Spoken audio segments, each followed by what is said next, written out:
SS was an influence on Ghost. I mean, I guess still is. I'm still a fan, and my image of what they were, and maybe also what I sometimes envisioned that they could be, was a little bit of a lead motive when it came to my idea what Ghost was going to be when I was writing the first record. When I was writing the first record, 2006, 7, 8, 9, when I spoke about Ghost to others, and I was like, yeah, I'm writing these songs that are, it's going to be different from, it's like metal, but it's like, it's supposed to be, imagine Demon or Angel Witch, that sort of new wave of British heavy metal, but with like sort of grown man, like AOR vocals. It's a little bit of a divorce rock, but with like evil undertones. So, but I wanted the band to look like Death SS. So basically I wanted it to sound the way I was hoping that Death SS was going to sound. Because they ended up, when you listen to a lot of the Death SS records, it has way more of almost a thrashy feel. They're not as melodic and operatic and grandiose as I think I want them to sound. That sounds so crazy. Why do I sit and listen to a band that I wish to sound different? That's not really what I mean. But their image, the same way that people probably look at Ghost and say like, oh, the image doesn't match what I'm hearing. Fine, but in my head, I've always wanted a band looking like Death SS. I want them to sound like Devil Doll. I don't know if you guys know what Devil Doll is, but that's one of my other favorite Italian horror rock bands. So I wanted there to be a mix. So Death SS is really cool band, really cool image, been around forever, and Steve Sylvester, the singer there, is a wonderful, wonderful guy. Of course, there are a few hits on that one, but just generally regarded as a little bit of a forgotten ABBA record. I went to see them that tells you how good it was. The ABBA Avatar show in London, and they opened up with The Visitors. And I've always thought that was such a cool start of a record, because it has this long intro. It's sort of just, you don't even hear when it starts. It's just like the slowest, where all their other records just start with immediate hit. It just had this completely different progression, and I guess that might be one of the reasons why that record is sort of regarded as maybe not their greatest moment. Fast forward in life, and my daughter, who's also very interested in music and likes ABBA a lot, and we both have sort of marveled over the idea that The Visitors is such a cool song, and the payoff is so worth going through that long intro and final when the song sort of erupts. And that's the song that they start with. Guess! So cool. Also great record, great band. Continuously fucking delivering. For a band that's been around now for 50 years, almost, or I mean, at least as a recording artist, almost 50 years. It's insane how they can continue making records that has a very high quality, nice cover too. The Stranglers is a band that they very much embody a lot of the things that I've always wanted to do, where maybe to an extent have managed to do, but combine, they have this sort of bad boy muscle to them, with, especially just because the bass is played the way they were, and obviously the old singer was obviously a very, very sort of an oiky kind of like bar brawler, and I guess still is. He's still alive and kicking and playing, but still like they have this amazing sensibility of writing love songs and just like sort of kind of nice melodies and I just love that duality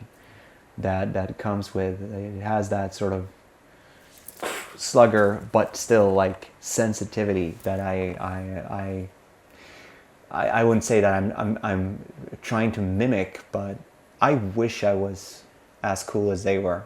Into the abyss I fall, the eye of hell. That record is the ultimate summary of a band that had made 5 records at the time, out of which all of them were just like amazing. On Live After Death, on the World Slavery Tour, they had not one bad moment.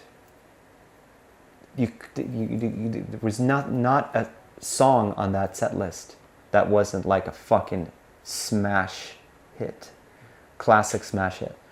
And that record and the accompanying film has served as an immense inspiration. Not only like visually what I wanted to do with Ghost and all that, but also like the inspiration of, because of all the info that was in the booklet of the record, of all the tour dates and all that. I've ever since I was a child, I have been very interested and drawn to the work of being a touring musician. I was interested in the craft, the job. I was interested in everything that had to do with it. Had I not been offered or given the opportunity to become an artist, I would have been interested in creating stage shows for others. Maybe I would have been drawn to touring, doing other things, just because I like that transient lifestyle. I have been transient always. Like I've always, for as long as I can remember, I've sort of been shuffled around, and I like being home too, believe me. But it's part of my thing, and I don't know how many times I've sat there with Live After Death, all the tour dates, and just like looked at the map and just like, wow, here they are in Regina. Sudbury, Ontario. Wow, I've never seen that before. That looks really farly remote. And wow, and here they flew to Honolulu. Can't believe how far away that is. And in the back of my head, that has been, part of touring. Has been a slight, now another maiden reference, deja vu. Because there were things that I knew going into touring that I already knew beforehand. Like I've been here. Feels like I've been here before. I have done this before. I know how to do this. As if I was a touring man before, a highwayman, a pirate. So I think that is in your life, and that is in your blood. That's in your lifeblood, and I think that was very much a call to arms for me as a kid. There were others too, but that record was definitely the embodiment of this is what I want. This is why I wanted to become a touring musician in a cool theatrical rock band. Another example of that too. I have when I was little, I was exposed to a lot of music, and I think that I was very much a child of my time at that point. With the odd exception that I had the influence of my brother and his friends, and they were, playing a lot of whatever music they liked. So that was like anything from punk rock to metal to the radio being on, and whatever was on the radio was playing. My mom did like, or does like, a contemporary artist as well, but from her I got a lot of rock, old rock, and that sort of more classical, a lot of jazz. And when I started buying records myself, with a few exception of like Guns N' Roses, I Appetite for Destruction, I bought like when it came sort of to Sweden. That was not 87 but 88. So that was like a new band that I liked. But other than that, I wasn't like super fussed about things that was happening even at that time. I was like going backwards. Like I was fully, when I started buying records, I had to buy the, all the Kiss records and Black Sabbath, and like I liked a lot of '60s bands like Rolling Stones, Beatles, Doors, Hendrix, Janis Joplin, Pink Floyd. Pink Floyd was a huge band for me. So I bought a lot of stuff like that. I've always been sort of archaeologically going backwards. But there was this one point in time where it felt like I was actually like digging something that happened contemporarily. And that was essentially like the year of 1991, when within the, I don't know exactly the dates, but within a few months, like Black Album, Use Your Illusion, 2 of them, 10, Nevermind. It's insane. What a fucking fall. Like, but Red Blood Sugar Sex Magic came that year too. There were other great records, but it was just one of those moments where finally I experienced something acid happened, and Metallica was a huge band for me. And that is when they obviously became this huge band for everyone, and it felt like they were omnipresent and had such an impact. And all of a sudden, like, kids in school knew who they were, and girls liked them. The videos that came out a year and a half in the life of Metallica 1 and 2 came out a year after, and I got them for Christmas 1992, and I've seen those films 200 times each.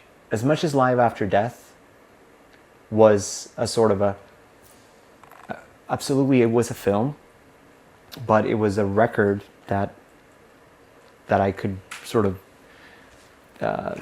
read and make things up how I thought it was, I was interpreting it.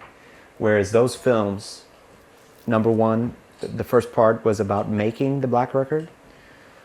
So I was like, okay, so that's how you make a record?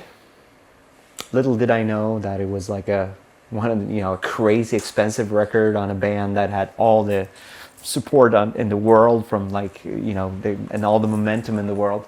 But that was like, that's how you make a record. That's the level of, that's how you break it, basically. That's where you start. That's the starting point. And then in the second part, that's how they tour. And for me, that was like, that's how you tour. That's how you tour a record. 300 shows. On that level, with that momentum. Which, you can laugh at, but it was, it was funny how I thought of those two films as like, that's a tutorial.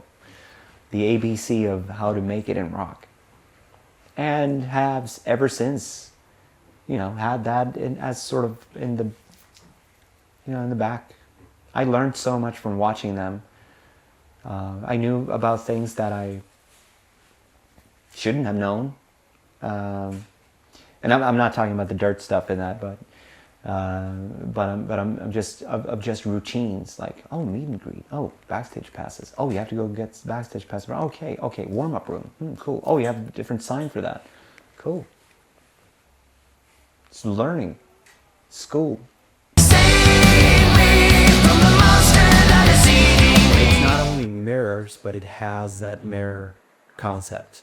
It's not like a straight ripoff of Look at Yourself. It's influenced by Look at Yourself, and a great record.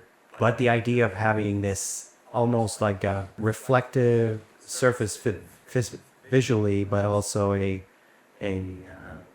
person looking into this gallery in almost like a Citizen Kane, not visually, but angled from like I'm looking into what I've become. There's these elements of the cover where the room that we see does not exist really. There is a ceiling, there is a floor, there is a mirror in front, and there's two paintings. All of it is sort of floating in space. So outside this made up room, there's eternity. And the only thing that sort of explains life in any way are the paintings.